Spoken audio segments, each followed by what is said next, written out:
তুমি কি কাজটা করতে চাও? তুমি কি যাচ্ছ? তুমি কি যাও?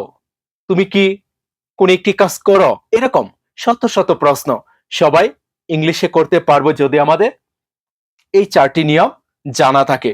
এই ৪ টি নিয়ম যদি ফলো করতে পারি শত শত প্রশ্ন সবাই ইংলিশে করতে পারবো। এখানে শুরুতে যে বাক্যটি রয়েছে, যখন কাউকে জিজ্ঞাসা করি, "তুমি কি কাজটা করতে পারবে? তুমি কি সেখানে যেতে পারবে?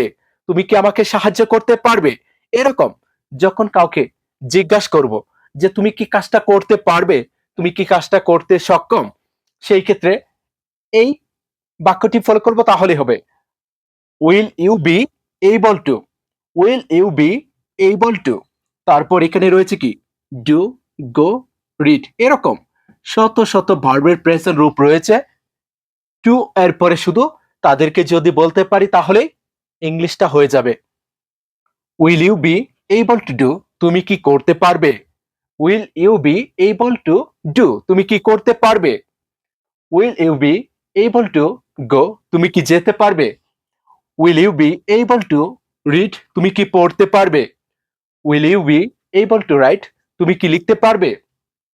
Will you be able to go? তুমি কি যেতে পারবে? এরকম শত শত প্রশ্ন সবাই আজকের পর থেকে করতে পারবো। Will you be able to?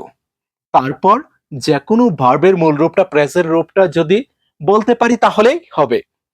এখানে যেকোনো সাবজেক্ট হতে পারে। যাকে জিজ্ঞাসা করব তাকে ইউ এর জায়গায় বসিয়ে দেব তাহলেই হবে।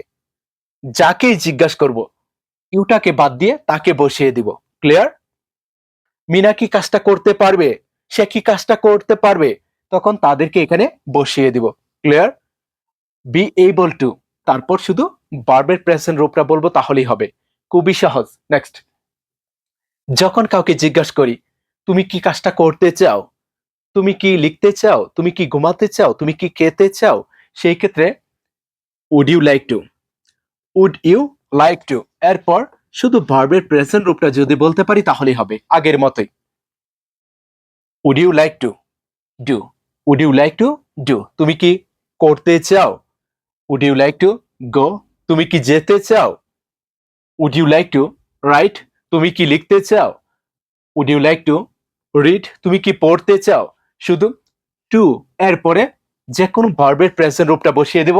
আগের মতো এখানে ইউ এর জায়গায় যাকে জিজ্ঞাসা করব তাকে শুধু বসিয়ে দেব। তারপর লাইক টু এরপরে শুধু ভার্বের প্রেজেন্ট রূপটা, আর এখানে বি এবল টু এরপরে ভার্বের প্রেজেন্ট রূপটা বলবো তাহলেই হবে। সবাই পারবো। নেক্সট, যখন কাউকে জিজ্ঞাসা করি যে তুমি কি ঘুমাচ্ছ? তুমি কি লিখছ? তুমি কি খাচ্ছ? সেই ক্ষেত্রে কিন্তু খুব সহজে জিজ্ঞাসা করতে পারবো আর ইউ, আর ইউ। তারপর যে কোনো ভার্বের প্রেজেন্ট রূপ এরকম শত শত ভার্বের কি প্রেজেন্ট রূপ রয়েছে তাদের সাথে শুধু আইএনজি যুক্ত করে বলবো। ডু এর সাথে হবে কি ING, doing, go going, write writing এরকম, read reading. Clear? Are you going, তুমি কি যাচ্ছ? আর ইউ স্লিপিং, তুমি কি ঘুমাচ্ছ? আর ইউ ইটিং, তুমি কি খাচ্ছ? আর ইউ রাইটিং, তুমি কি লিখছ? সবাই পারবো। আর ইউ প্লেইং, প্লে এর সাথে কি আইএনজি যুক্ত করে দিব, প্লেইং। আর ইউ প্লেইং, তুমি কি খেলছো? সবাই কিন্তু পারবো। আর ইউ এরপরে এরকম ভার্বগুলি শুধু ইউজ করব তাহলেই কিন্তু হয়ে যাবে। যে কোনো ভার্বের প্রেজেন্ট রূপের সাথে শুধু আইএনজি যুক্ত করে বলবো তাহলেই হবে। যদি জিজ্ঞাসা করি, তুমি কি যাচ্ছিলে অতীতে? তুমি কি ঘুমাচ্ছিলে? তুমি কি খাচ্ছিলে? সেই ক্ষেত্রে আরটাকে বাদ দিয়ে শুধু বলবো কি ওয়্যার, তাহলেই হবে। ওয়্যার ইউ গোয়িং, তুমি কি যাচ্ছিলে? ওয়্যার ইউ স্লিপিং, তুমি কি ঘুমাচ্ছিলে? ওয়্যার ইউ ইটিং, তুমি কি খাচ্ছিলে? সবাই পারবো।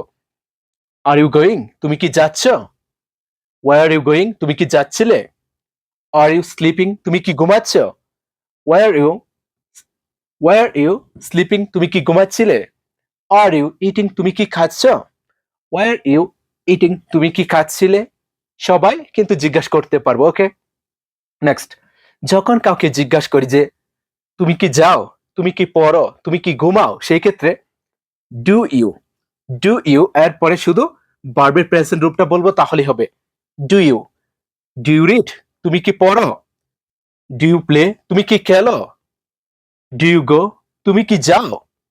ডু ইউ স্লিপ তুমি কি ঘুমাও? সবাই কিন্তু পারবো জিজ্ঞাসা করতে। যদি জিজ্ঞাসা করি তুমি কি পড়ছিলে? তুমি কি খেলেছিলে? তুমি কি গিয়েছিলে? তুমি কি ঘুমাচ্ছিলে?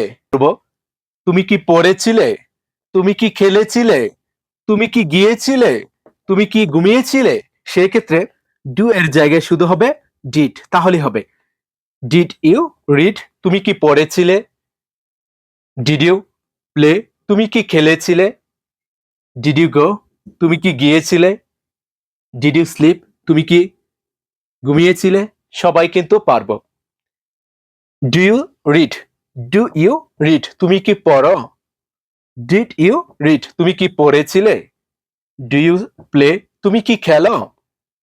ডিড ইউ প্লে তুমি কি খেলেছিলে? ডু ইউ স্লিপ তুমি কি ঘুমাও?